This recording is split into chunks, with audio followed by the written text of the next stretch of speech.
சற்று முன் டெல்லி கிளம்பிய ஆளுநர் ரவி ஜனாதிபதியை சந்தித்து ராஜினாமா கடிதத்தை ஒப்படைக்க உள்ளதாக தகவல். அதிர்ச்சியில் மோடி. ஏற்கனவே தமிழக அரசுக்கும் ஆளுநருக்குமான மோதலில் பல்வேறு சட்ட மசோதாக்கள் நிறைவேற்றப்படாமல் கிடப்பில் போடப்பட்டதால் உச்சநீதிமன்றம் அடிக்கடி ஆளுநர் ரவிக்கு எச்சரிக்கை விடுத்து வருகிறது. அதன் பேரிலேயே ஆளுநர் ரவி அவர்கள் அவசரமாக டெல்லி கிளம்பி உள்ளதாக சொல்லப்படுகிறது. அதாவது தமிழக ஆளுநர் ரவி அரசு சட்டசபையில் நிறைவேற்றும் மசோதாக்களை நிறைவேற்றாமல் இருப்பதாக குற்றம் சாட்டி தமிழக அரசு உச்சநீதிமன்றத்தில் மனு தாக்கல் செய்தது. இந்த வழக்கு சமீபத்தில் விசாரணைக்கு வந்த நிலையில்தான் ஆளுநருக்கு தனி அதிகாரம் கிடையாது என்று உச்சநீதிமன்றம் கூறிய நிலையில் 10 மசோதாக்களை ஜனாதிபதிக்கு அனுப்பியது சட்டவிரோதம் என கூறி அதனை ரத்து செய்தது.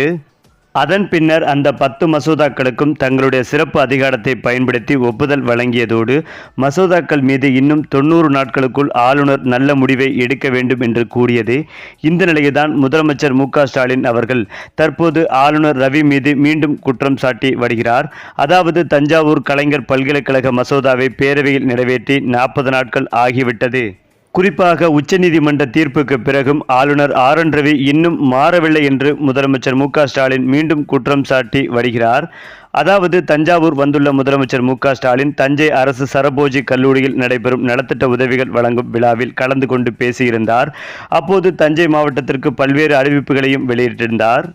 அந்த நிகழ்ச்சியில் பேசிய முதலமைச்சர் ஸ்டாலின் அவர்கள் தஞ்சாவூர் மாவட்டத்தில் கும்பகோணத்தில் கலைஞர் பல்கலைக்கழகம் அமைக்கும் மசோதாவை சட்டப்பேரவையில் ஒருமனதாக நிறைவேற்றி ஆளுநருக்கு அனுப்பி வைத்தோம். மேலும் தஞ்சை மாவட்ட மாணவர்களின் உயர்கல்விக்கு உதவும் மசோதாவுக்கு இன்று வரை ஆளுநர் ஒப்புதல் தரவில்லை.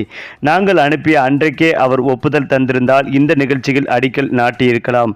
கடந்த மே 2ஆம் தேதி அனுப்பிய நிலையில் 40 நாட்களுக்கு மேல் ஆகிவிட்டது. ஆனால் ஆளுநர் இன்னும் ஒப்புதல் தரவில்லை. மேலும் உச்சநீதிமன்ற தீர்ப்புக்கு பிறகாவது ஆளுநர் ரவி மாறுவார் என நினைத்தோம். ஆனால் அவர் இன்னும் மாறவில்லை. இந்த மசோதா தொடர்பாக பலமுறை ஆளுநருக்கு நினைவூட்டப்பட்டது. உயர்கல்வித்துறை அமைச்சரை ஆளுநரை சந்திக்குமாறு அறிவுறுத்தினோம். ஆனால் ஆளுநர் சந்திக்க மறுக்கிறார்.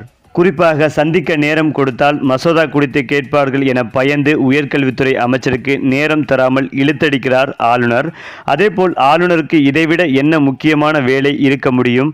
ஆளுநர் ஒரு பக்கம் என்றால் மத்திய அரசு ஒரு பக்கம் நிதி தராமல் இழுத்தடிக்கிறது என்று கடுமையான குற்றம் சாட்டி வருகிறார் முதலமைச்சர் ஸ்டாலின். அது மட்டுமில்லாமல் ஆளுநர் ரவி அவர்கள் தனக்கும் தமிழக அரசுக்குமான மோதலில் குடியரசுத் தலைவருக்கே உச்சநீதிமன்றம் கெடு விதிக்கும் வகையில் எச்சரிக்கை விடுத்துள்ளது. குறிப்பாக குடியரசுத் தலைவர் கேள்வி மேல் கேள்வி கேட்டு அவருடைய பதவிக்கு ஆபத்தை விளைவிக்கும் நோக்கத்தில் கேள்விகள் கேட்கப்பட்டது பரபரப்பாக பேசப்பட்டு வருகிறது.